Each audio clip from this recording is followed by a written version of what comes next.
Hello Uganda mbalamusiza nembebaza. Omwaka 2023 tulabika okubanga tuli mu gunzika ekibuuzo kiri nti ogufulumya otya.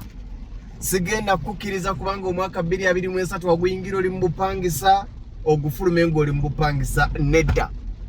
Tulina nedda. Tulina poloti okutandikira ku bukadde 5 okutuuka e maaso gy'okoyira. Leta sirinso obukadde 2 nkuwe poloti nkidamu. Leta obukadde 2 nkuwe poloti osasule mpola paka ng'omazeeyo. Tulina poloti mu bitundu ebyenjawulo mu Mpigi. Njagala okugamba nti mwami Lugonvu njagalayo poloti ya bukadde 5, njagalayo poloti ya bukadde 7, njagalayo poloti ya bukadde 10 naye kankuweeko zino. Bw'ayagala 5 ku 10 leeta obukadde 5 nkuwe poloti balance omusasule mpola. Ayagala 5 ku 5 leeta obukadde bumeka 2 osasule mpola. Gwazina zonna tetukiinaako buzibu. Essimu 0753 98 56 39 0753985639 0753 98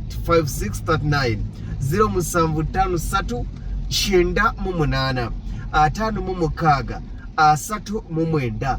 Olina sente zobadde ogenda okunywamu omwenge Christmas ng'okyali mu muzigo ziwera obukadde 2 nkusaba zinteere wano zimpe wano nzikuwonye kubanga kirabika zikuwokya tulabyo zikolamu. Nzikuwemu poloti balance onaamusasula. Ayagala 5 ku 10 uweziri. Tuyina ez'obukadde 10, tuyina ez'obukadde 12, tuyina ez'obukadde 17, ez'obukadde 16, tuyina 5 ku 10 ku bukadde 8 n'ekyapa.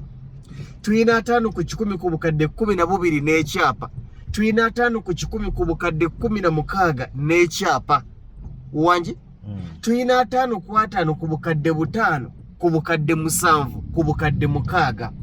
Leeta obukadde 2, tandika n'obukadde 2 nkidamu. Tandika n'obukadde 2. Gwazina zonna zejjeeko ozimpenze nkuwe ettaka. Binakina tisiina gwentuma kwata essimu onkubire 0753 98 56 39 nkiddamu ogusemba. Nkiddamu ogusemba. Tandika n'obukadde 2 ojje nkuwe poloti 5 ku 5. Tandika n'obukadde 5 ojje nkuwe poloti 5 ku 10 balance onaamusasula oluvannyuma. Njogedde bubi. Package ekomadde wezigwirawo. Bwe ziggwawo kati eba ekomye. Ate onaagimanja enkya.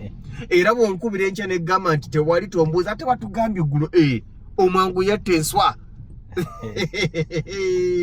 Kirinde kiggweyo afumita mukira. Namulabe ndikirabe dda. Byonna byebimu engero zijja kukola naye nkugamba muganange. Bw'olabidde vidiyo eno okuba essimu eya 0753 98 56 39. Tuli Mpigi mu Mpigi Town Council. Tukuleetedde poloti okutandikira ku bukadde 5 paka ku bukadde 17. Ebbeeyi ow'ekusuula w'ogenda. Bw'osanga ng'ez'obutaano ziweddewo ng'ogenda ku z'omukaaga. Bw'osanga nga ziweddewo tuyina poloti ya 5 ku 10 okuva ku bukadde 8. Mpa sente. Ngambye mpa sente. Muganda wange teeka wano sente nkuteerewo ettaka. Bw'otazimpa kati ogenda zinywa. Bw'otazimpa kati omukazi agenda kukuula. Bw'otazimpa kati senga agenda kulwala. Bw'otazimpa kati omwana neiba agenda kuwasa. Zimpa ozeewonye mubeere bulungi.